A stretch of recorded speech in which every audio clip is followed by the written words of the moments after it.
Hey everybody, Forever Retro 82 here. Hope you're staying safe and being well out there. So, we're going to be talking about an old friend of mine who went undervalued and underappreciated during its time on the gaming market and handheld market. That would be the Sega Game Gear.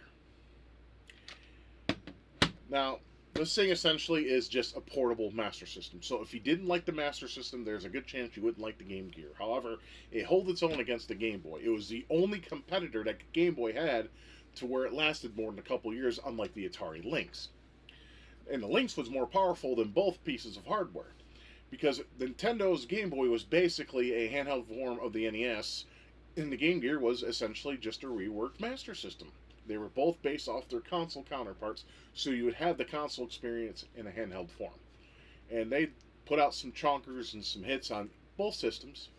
Game Boy did have the better library, that I think goes without saying. I don't know one person that disagrees with that statement, unless you just prefer to like the feeling of the Game Gear more so than the Game Boy, because there was a backlit screen, and well, that's pretty much it. And the graphics were a little better, definitely a little better on the Game Gear, because like I said, it's based off the Master System, and the Master System itself was a pretty good piece of tech at the time. Now, the one big complaint that everyone had about the Game Gear was the battery life. The battery life, you had 6 fucking AA batteries that would last you anywhere from 3.5 to 4 hours, depending if you kind of batteries you bought. I'll be honest, I powered this piece of shit with some Ever-Ready batteries from Dollar Tree, and it lasted about 2.5 hours. It was enough to grind a little bit in one of my favorite RPGs that I don't own, but my brother did, Defenders of Oasis. Now, other than that, there was one other thing that you must consider when it comes to the Game Gear. Well, a lot of people dislike, and they've noticed it in due time. The caps fail. The caps fail, and there are kits, thankfully, online where you can buy them and replace your caps on your resistors and transistors and all that on your Game Gear. And there's also mods too for both the Lynx and the Game Gear for your screen too. Problem is, like I said, my screen is fine. It's the caps, and what I mean by that is the caps are a needed replacement, and they needed them from a long time. It's gotten so bad to where I can't even see the screen unless I hold it like this, and that is not ideal. Of course, these old screens, I don't know if any of you've played with them recently. That even goes with the original Game Boy. Unplayable. It's just unplayable. Considering what we have, we've been spoiled in terms of us old retro gamers that enjoy old hardware. We have better options for those displays. We've been highly spoiled. But I'm gonna go ahead and just show you the games I own. And I'll tell you the story of how I got mine. Okay, so I don't have many because, like I said, the caps failed. I just didn't see any need to collect for this anymore. But I have like a few games here. Not very many, and I have this really cool case that I got with mine. So, the games I have Columns. I traded my copy of Mortal Kombat for Columns because at the time I played Mortal Kombat on the Game Gear to death, and I wanted something different. And I remember Columns on the Game Gear being good, and it is a good port. I actually prefer the music in that game over the Genesis version. This came with it. I didn't buy it. The Majors, Pro Baseball, MLB licensed. My friend gave me this because he knows I'm a fanboy of the series. He gave me Ninja Gaiden. I did a Let's Play on that. I can go ahead and put that in the description for you if you haven't seen it yet. NBA Jam, that came with it as well. And the only game I bought, because I loved this game growing up, not so much these days, it has aged poorly, but I did like it at the time. And it even came with, this is what the games would come in. Some nice little cases. They're much bigger than the Game Boy is. Sonic the Hedgehog 2. I really liked this game a lot growing up because spoiler, the bad ending is dark. And I also like the music from the game too. Not better than the Genesis version, but it still had its own soundtrack that was really good, at least in my opinion. So those are the games I own. That's it. A whopping 5. Because there are so many better ways to enjoy the Game Gear these days that this is almost irrelevant. But if you still have to play it on original hardware, you can get the caps fixed. If you're good at soldering, you can get the TFT screens or the LCD screened mods for this thing. So that's cool. So there are ways to enjoy the Game Gear these days, and not with the original piss poor screen. And that goes with all handheld systems. Game Boy has one now, Lynx has one, and also the Game Gear. So, there's enthusiasts and hobbyists that have made all this possible with a little bit of money, and they sell it to us. Or, like I said, they sell it to you, and you can hire somebody. There are guys online that you can pay that will do that for you. And I'm thinking about doing that because I can't solder for shit. I've tried. So, anyways, we need to talk about how I got my Game Gear, because that's the important part of the video. So, the thing was, me and my friends in my class were talking at high school about handheld systems and game systems and whatever, and the topic of the Game Gear came up, and I explained what a lot of the games I used to play is like Sonic 2, Mortal Kombat, Streets of Rage, and a few other choice titles, and how much it was really cool, and we kind of wish that the Game Gear lasted longer than it did here in the States. Because Game Boy obviously lasted until about 2003 in terms of support, but the Game Gear I think died off here in the States. Correct me if I'm wrong. In about 1996, it lasted a little longer in Japan, but that's besides the point. Anyways, I had my childhood friend Tony in one of my classes, and I said I mentioned like I really would like to have a Game Gear and build a collection and enjoy some of the stuff I never got a chance to play. And he's like, well, I got one. And I was like, oh, really? He's like, yeah, I got one. I'm like, okay, how much do you want for it? He's like, dude, I'll just give it to you. And I'm like, serious? Man, serious? But yeah, he's like, yeah, I gotta find it though. He's like, and once I find it, I'll just give it to you and you can have it. Now, it wasn't as cut and dry that I wish it was. About, I want to say a week passed after that conversation. I went to my friend Tony's house because he lived right by the high school, and I mentioned it to him like, "Hey, have you found your Game Gear?" He's like, "Yeah, I found it." And I'm like, "Okay, can you get it?" And he's like, "No." And I'm like, "Well, why?" He's like, "I talked to my mom about it, and she doesn't want me to give this away." I'm like, "Well, then ask her if I can buy it off you. I'll pay you for it. I do work a part-time job. I mean, give me a price. Ask her that." So he asks her, and I don't know what her fucking problem is. She didn't want him to sell his stuff, and I was just confused by this. I'm like, okay, I don't understand. What's the problem? So Tony just said one day he brought that bag to school. He's like, "Here, borrow it," and I'll even tell my mom you can borrow it. Or you can borrow it, and I'll tell my mom you borrowed it because she still remembers you from when we used to go to elementary school together. I'm like, oh, okay, cool. So I borrowed it, right? And he never asked for it back. He never asked for it back. And even if he were to write me on Facebook, he said, "Hey, can I have my Game Gear back?" I'd give it back, of course. But because since now I have a Ever Mega Drive that plays Game Gear games, so in emulation on PC, I don't really need this, but it's nice to have. I got an AC adapter for it too, and yeah, he handed me the bag and said, "Here you go, bro. Borrow it." And he's like, you can borrow it for a little while, and then I'll ask for it back." He never asked for it back. I never mentioned it to him either because I didn't want to give it back. And I know that's like a very shitty, very shorthand story, but they all can't be bangers, right? So the only game I bought for the Game Gear that I looked at that gave me any interest, because my brother had the other ones, right?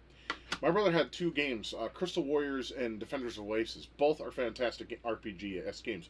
Crystal Warriors is basically Shining Force.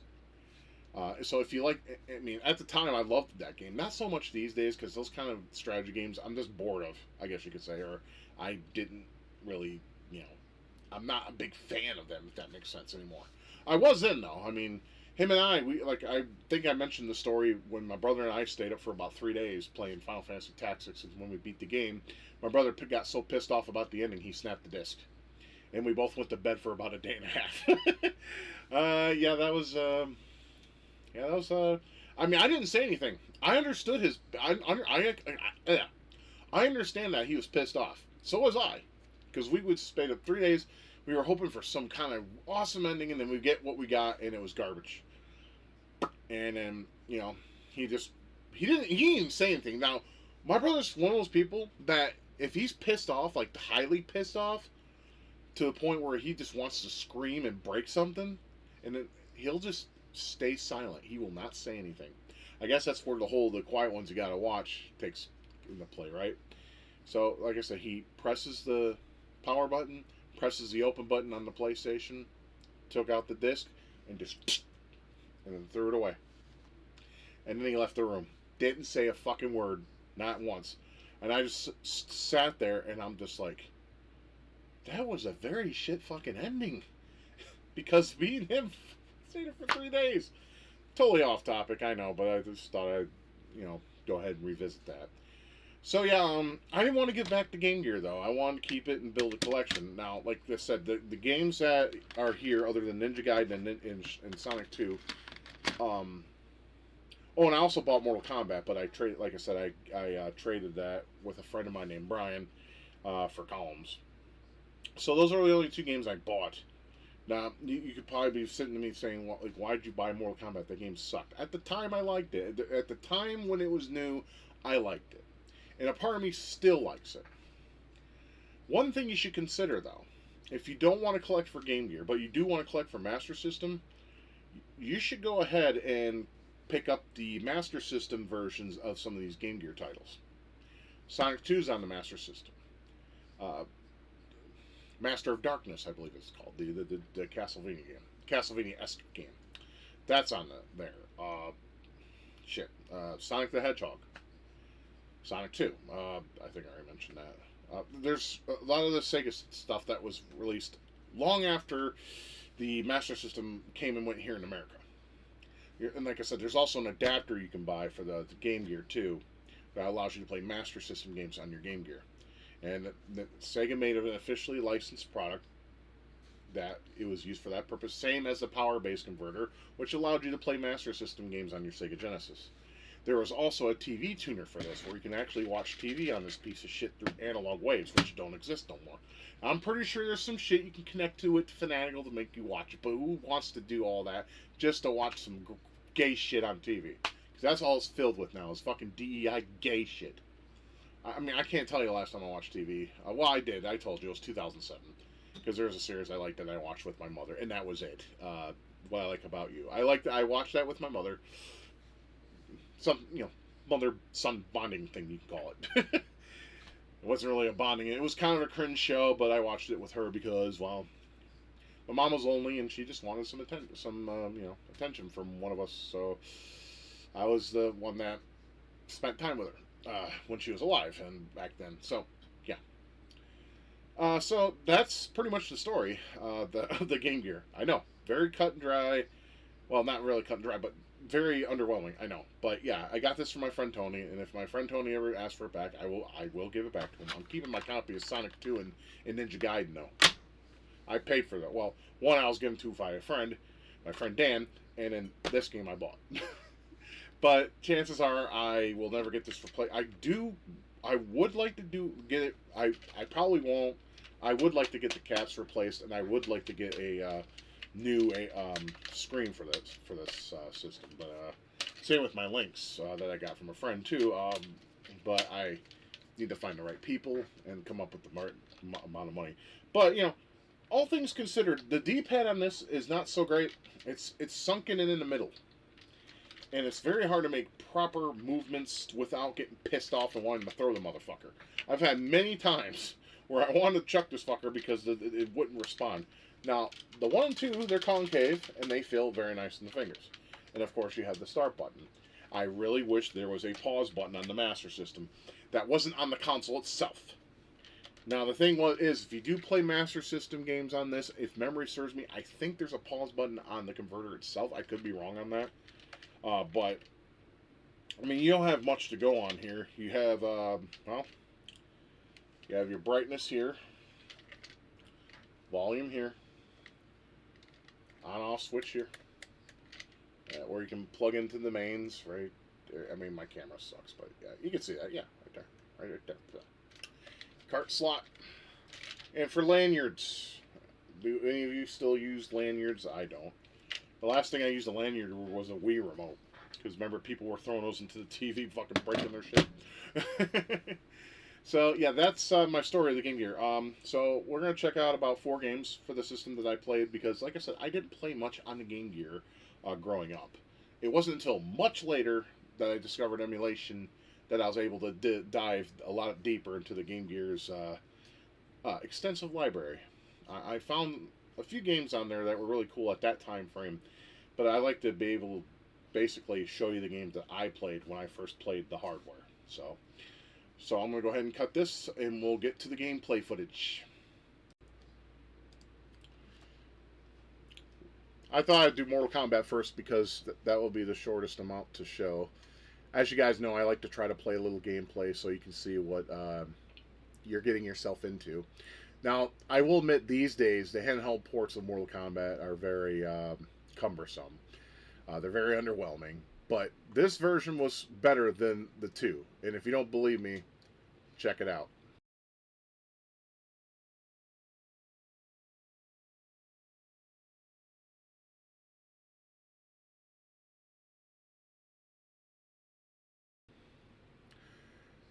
Now, this is the blood code. I'm not going to tell you what it is. You can do that yourself. If you know the blood code, go ahead and plop it in the comments. You guys will probably just look it up on GameFAQs if you don't know it. I know it by heart because, well, I played the piss out of this game for whatever reason. Now, you have most of the cast here. The only one that's missing is Kano, and he won't be missed because he was a very shitty character in the original Mortal Kombat. And of course, I always choose Scorpion because Scorpion, anything but Scorpion, is retarded. Flat out. Now, what's disappointing about this particular game, or this particular port, is there's only 2 stages. There's Goro's Lair and the Pit. Whoop-de-fucking-do. I mean, there's not much in terms of content here. It's very slow and sluggish, but as you saw just a bit ago, this is a lot better than said that version.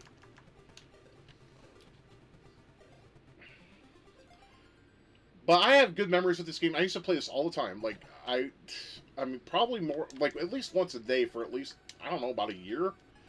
I don't know why. I like the music here, the whole Sid Chippy sounding stuff. It's not bad. It does the job. But honestly, play the Sega Genesis version. Ah, fuck. To do the moves, you got to do them in a slow movement. Like, basically, instead of pressing back, and punch, or in this case, you got to press back, and then punch. And then it triggers. I can barely ever get the fucking teleport punch to work with Scorpion, though. Ah, there we go. We got it. Yay. You can't knock him in the pit, obviously, because the hardware, I guess, doesn't call for it. This is a very simple port, but it has the heart, and it has the soul, and it tried to do its best for a handheld version of Mortal Kombat. At the time, you got to think this was back in 92, or 93, excuse me. So basically, you had to take what you could get, and at the time, this was okay. It was serviceable if you wanted it on the go. Obviously, we wanted to play the Genesis version, probably, first and foremost. And here you go. Tally for you. And then you go back to Goro's Lair, and you basically make your up the ladder. I mean, I'm sure most of you know how Mortal Kombat works. I mean, there wasn't much to work with here because of the memory limitations and whatever. But for what they were able to do, I think it holds up just fine. Not so much these days, but back then, it was serviceable. You had something to do and could, beat the combatants' asses. You didn't have it censored if you put in the code, and you basically had the experience handheld form. I don't dislike this game. I've probably played it more than I should have growing up, but for what I was able to play of it, it's a lot better than the alternative for sure.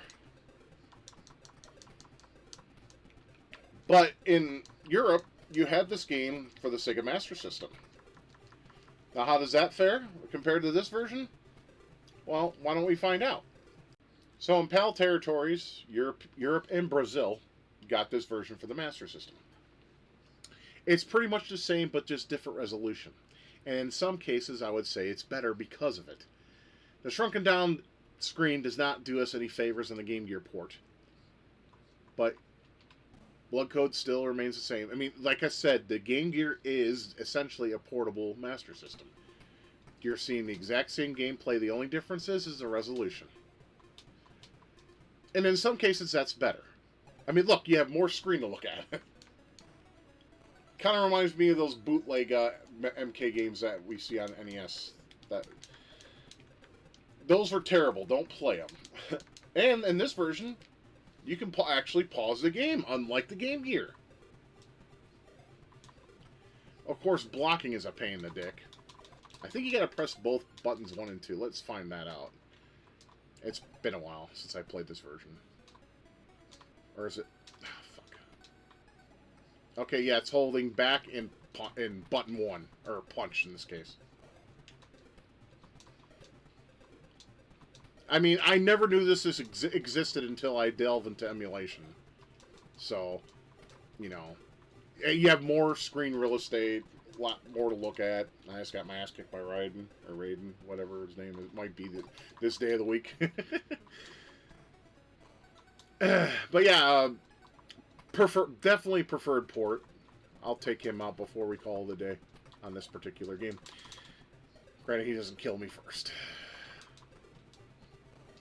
Now, doing fatalities in this is hard. I'll try to do it with him. With this, you know, because, you know, the way that the blocking and all that works. Let's... Ah! Got it! There we go. So, yeah, what do you guys prefer? Do you guys prefer the Game Gear version or the Sega Master System version? Let me know. To show the game I bought for the Sega Master System. You have basically this intro of Tails in trouble. And then Robotnik basically captures him. Now, once again, the screen is zoomed in. Because, of course, it's Game Gear, so the resolution is a problem. A lot of people don't like the game because of that reason, and honestly, I can't blame them. I never understood why Sonic keeps looking back, like, at us when this is going on. Shouldn't he pay attention to what's going on in front of him? His buddies just got fucking annihilated. Well, I wouldn't say annihilated, but it was taken by, you know, Dr. Robotnik. So, here's Sonic 2. But yeah, you can tell the zoom in factor will definitely fuck you up. Now, when we were younger, though, this was fine. Because it was Sonic. It wasn't as good as, say, Sonic 2 and HS. It's far from it. But for a handheld experience, it did the job. But I think the level designs here are pretty lacking.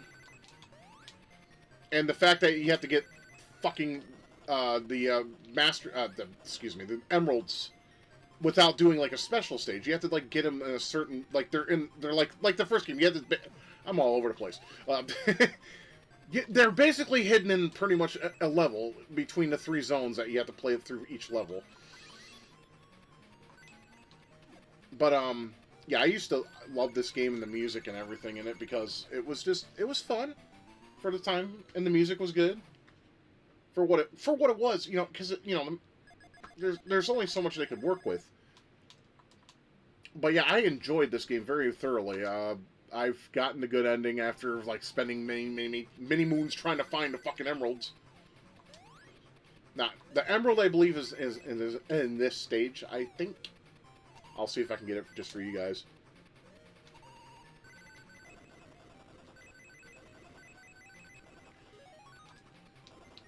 I mean, some of you may have...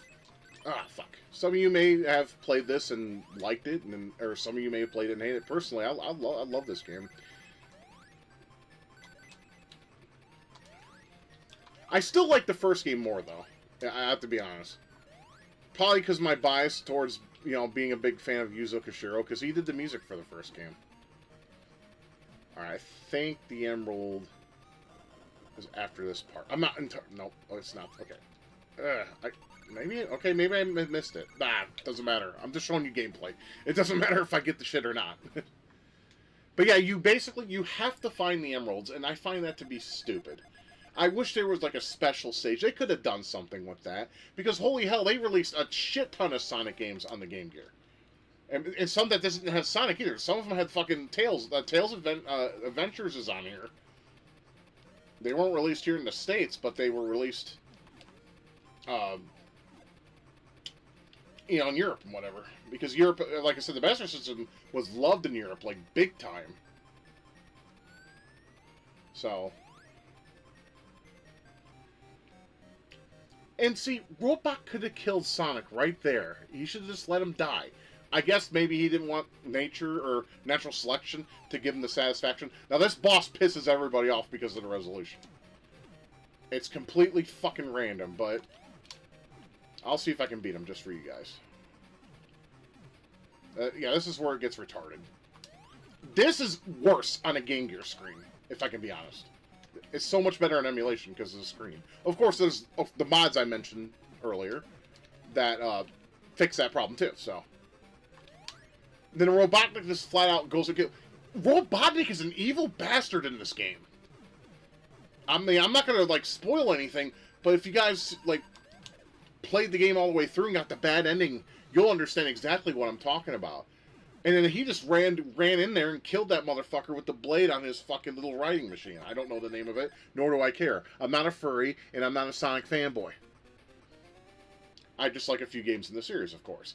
And I always found it weird that Tails' picture is always in between the levels. It's like he's there with Sonic. I don't know, there's a lot of theories in this game that you can look up through other YouTubers that may have cared enough to look up the shit, but me, personally, I don't care that much about it. I just want to have fun. If you're into lore and shit, I mean, I wish I could give you a recommendation of who to follow when it comes to, you know, Sonic lore, given you're a furry or you're part of the fandom. I'm not. I just like some of the games. Ah, shit. Yeah, you press 1, you lose... What the fuck? Did we just encounter a glitch? I think we did.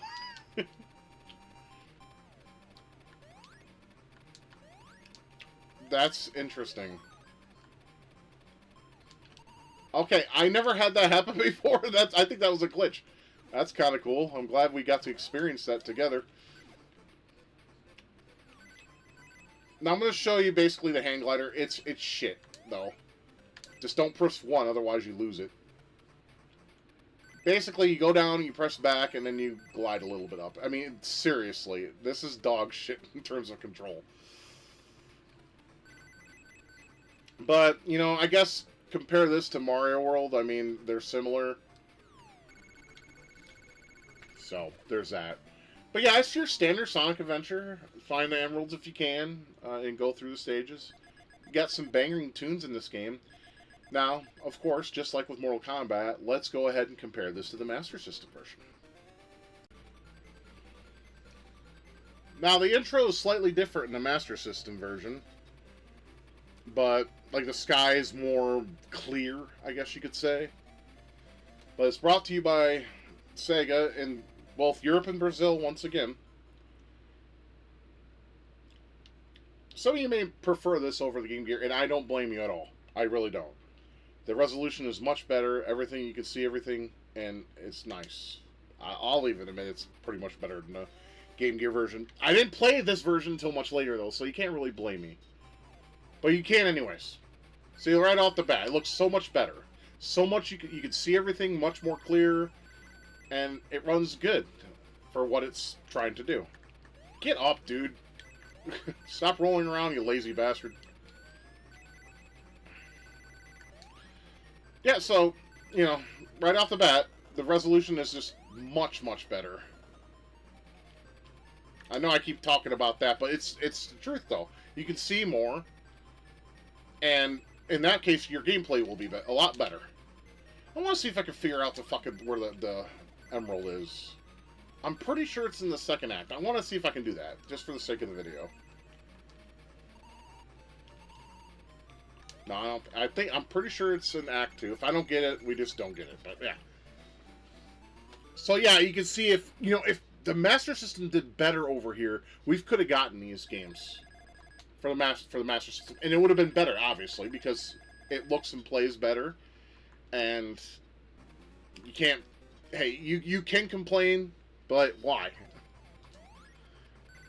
There's no reason to. I mean, there's just not. I mean, I wish I could tell you exactly what I'm trying to convey here.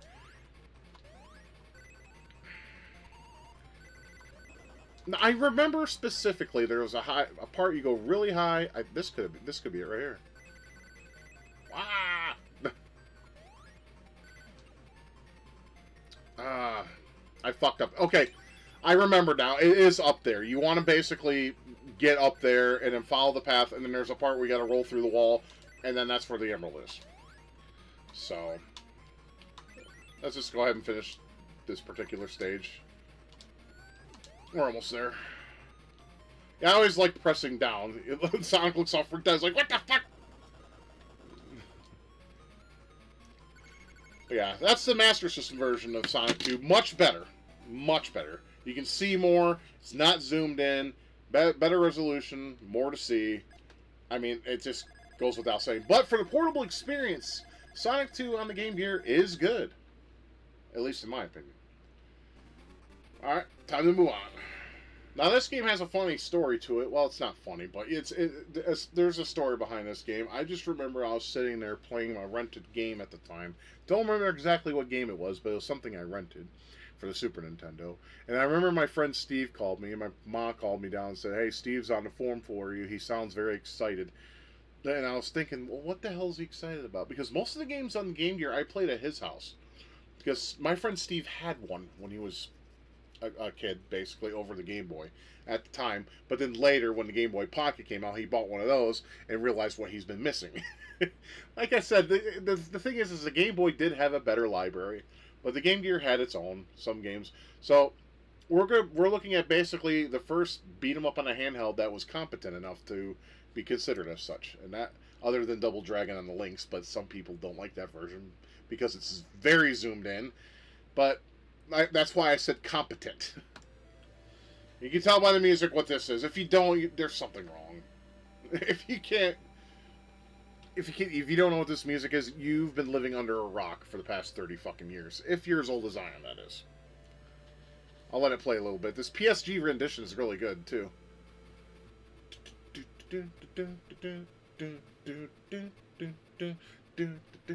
Come on, it's awesome. Yep, we have Blaze Fielding and Axel. Unfortunately, Adam does not make an appearance in this as well, which I don't know why everyone hates on Adam. Adam's good. I'm glad they brought him back in 4, though. So, I mean, these 3 were my pals back in the day. We all beat ass and had a good time. And they didn't have Adam in the 2nd or 3rd game. It's like, what's the dealio, guys? Probably because he's black. I hate to say that, but that's probably what it is. I don't know. So, here is Streets of Rage. Like I said, we're just going to play through the first stage so you see the gameplay, and it's... Because if you played Streets of Rage, you know what it's like. Now, you're going to look at it, it looks a little crude, because it is. And unfortunately it is, because of the resolution. But, if you didn't have a Sega Genesis, I think this would be enough to make you at least a little happy. My only complaint is the collision's a little bad, but you can get used to it. It's a fun game to play through if you like Streets of Rage. Now, unfortunately, you don't have like the knee moves. You know, the moves where you can hit them with your knee and all that. You can't do that. You can flip them over and throw them down. I mean, that's nice. That does the job. I mean, maybe there is a way to knee them. Okay, I take that back. I did not know there was, because all the times I played this fucking game, I could never do it. I think it's up and attack, or was that just a move? You know what? I'm not going to even think about it. I'm getting my ass kicked trying to figure shit out that I don't even know. So, tell me in the comments. I'm getting my ass kicked really bad. But yeah, this is competent. I mean, the animation's fine. The screen's smushed in, but you get used to that if you play on an actual screen. The music's intact. You have 8 stages. So, you know, you're good to go. You just don't have the voice like, oh, and all that.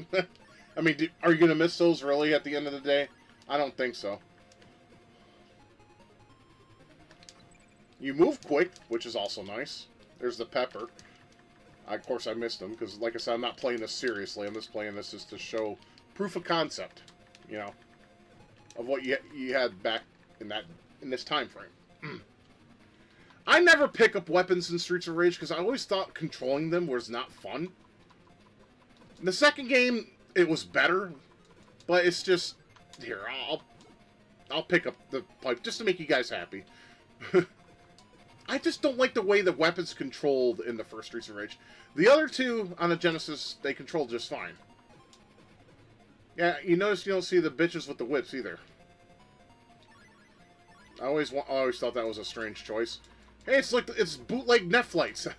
Actually, a lot of people call them Shiva, and I would agree, or tend to agree.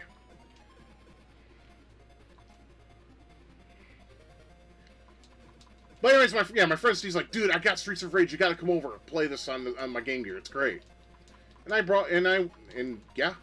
went over there, played it. I enjoyed it thoroughly. Thought it was a good port for what it was trying to do. Because he was used to the Genesis version, because my brother got it for his birthday the year of its release, back in '91. So, you know, it has a lot to live up to. But for what it is, it does okay. I mean, like I said, there was no beat 'em up at this time frame for a handheld that was worth a shit. Oh, they're there. There's the bitches. My bad. Okay, now it doesn't seem like I can do the... Maybe that was just a fluke. I don't know. I can't do the knee moves. You know, the ones where you hit them in the chest and all that? Yeah, I don't think you can do that. But anyways. I remember seeing an interview with Yuzo back in the day who said that making these tunes on PSG was actually much tougher than the Genesis. And I could see that. Because, you know, the Genesis used the synthesizer. And PSG, well, was more or less code in music form. I'm getting my ass kicked. I mean, this game was 2 players, too. So, you know, if you had 2 Game Gears and 2 copies of the game, you and your friend can kick ass for... If it takes you about 3 hours on a fresh batteries, or if you had a battery pack, or if you both plugged into the wall, you'd be set to go.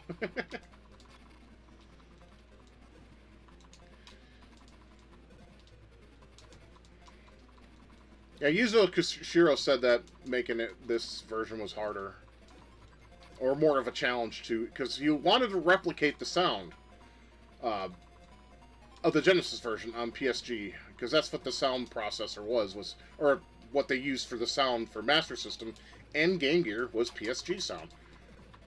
These fucking whip bitches are pissing me the fuck off, though. Pick the fucking meat up, thank you, Jesus Christ.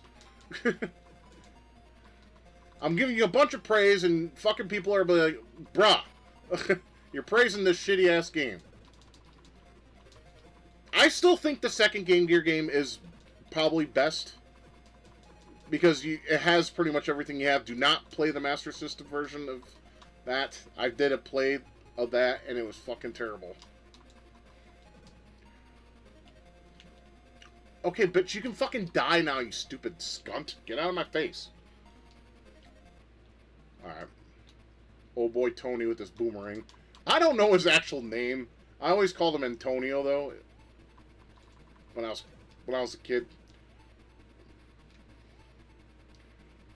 One of the easiest bosses in video games. Even in the Genesis version, he's just easy. It's fucked up. I still think Abadidi is one of the most annoying bosses in Streets of Rage. The original, anyways. And 2, he's not so hard. You can't get him in a stun lock because he breaks free of that, so...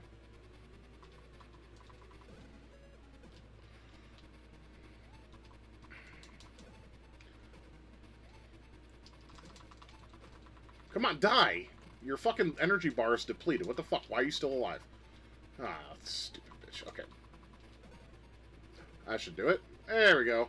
So yeah, Streets of Rage, Game Gear. Runs great, looks great, does the part, has the music. What more could you ask for? Unfortunately, or fortunately, there's actually a better version of this in Europe. Because like we showed with the other games, that there's also a Master System version of this in Europe. Now, you may think, oh, it's just going to be this, but bigger resolution, and it's just going to be the same old, same old. How wrong you are, cousin, because I'm about to show you something that I actually almost like more than the Genesis version. Friends, in Europe and Brazil, once again, we have Streets of Rage for the Sega Master System. It starts off like the Game Gear version, But you're in for a treat or a surprise.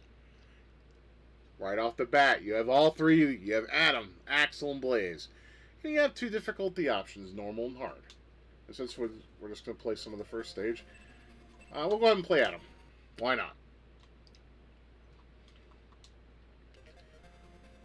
I mean, look at this. Night and day. This looks very, very competent. And it plays well, too.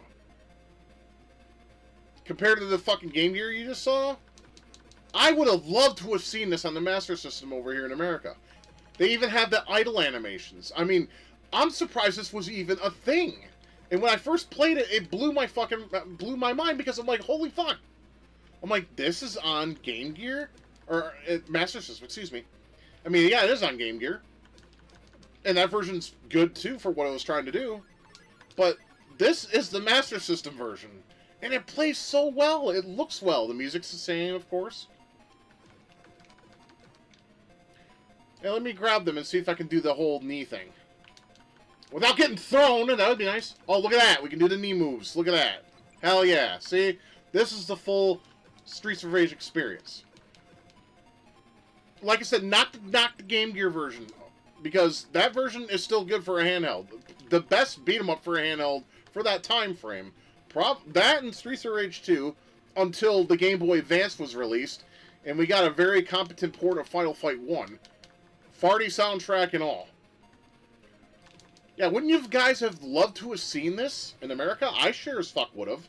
This shit's great. It plays great, too. I mean, like I already mentioned that, but yeah. It controls well, sounds the part, and everything looks all clean, the resolution's good. I mean, you can't go wrong with this port. I mean, honestly, if I knew that this was in Europe before the boom happened of retro booming, I would have picked this up in Europe, no problem. I would have to get a converter to play it on my fucking system because of the 50 hertz and whatever, but of course, it doesn't look 50 hertz, does it? It kind of looks 60. I might be playing a ROM hack. I'm not exactly sure. I don't think so, though. But yeah, it plays so well. For an 8-bit rendition of Streets of Rage, this is better of the two, obviously, if we compare the Game Gear to Master System. But, I mean, yeah. I mean, I don't know what else to say to convince you, if there is anything to say to convince you. Like I said, I almost like this more than the Genesis version because it's much more playable, and I like the PSG sound. Don't get me wrong, the Genesis version has some of the best music ever, without a doubt. But I don't know, the gameplay here just feels more refined. It's hard to explain. I mean, I'm trying to explain it the best I can. It's not easy to explain something. I always have a hard time explaining things. But yeah, I mean, like I said, the proof is in the pudding. You don't have to take my word for it. You can just look what's in front of you. Or look what's on the screen, rather. It's like, and it's so fun. I don't want, it's like I kind of just wish to stop recording and just start playing this because it's really fun of a game, you know?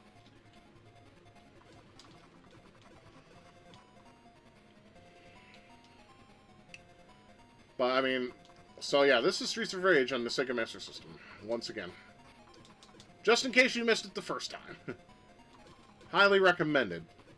But as you can probably only tell, sadly, it is only a one-player experience. That's the only problem.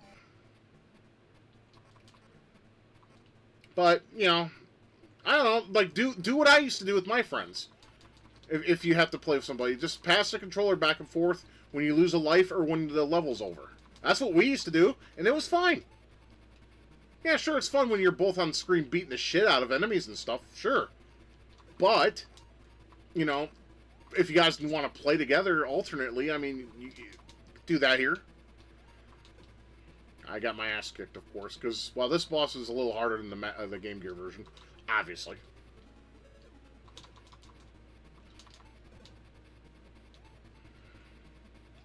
And that's Master System. Now I'm going to move on to my last game that I played at my friend Steve's house. I did a Let's Play of this, so I'm not going to play too much into it, only because the game is complete and utter dog shit. This game should not exist in any form whatsoever. My friend Steve got this on sale, and I can see why. This is just bad. So you play as Tasmania, or Taz from Tasmania, and it's just, the music sounds like just some drunken asshole pounding on keys, trying to make something sound coherent. There's no fun to be had here, and I can't believe we liked this game. We did. Me and my friend Steve enjoyed this game. We beat it when he brought it home from the store the first day he bought it. We beat it. Now, when I was trying to do a Let's Far I could get in this, I could get barely anywhere in it. Because I have not played it for a very long time. But yeah, listen to this fucking music. Can you consider this music? I consider it trash. Now, is there any good things about the games? I mean, the walking animation with Taz is alright. It's a little choppy, but it works, I guess. And then they throw you into this shit, and this is just ass, man. And if you don't know where you're going, you're pretty much screwed. It's stupid. Now, if you play Tasmania on the Genesis, stick with that. If you play this, I need to question your love for gaming. Seriously, this is Kosuge as Kosuge gets. I can't believe that this left the store shelves with Sega's blessing. It is a very shit game. There's nothing good here. Nothing. And if there is, I wish I could tell you. I mean, like I said, the only thing I think is fucking Taz's animation when he walks. That's it. Everything else is just complete and utter dog shit. Fuck, dog shit is more attractive than this shit. This just looks like slop thrown together. That was thrown together maybe in an afternoon or so. I want to know the development period of this crap. And what made them think... Ah, fuck. That was a dead end. I don't need to play anymore. This game is fucking trash.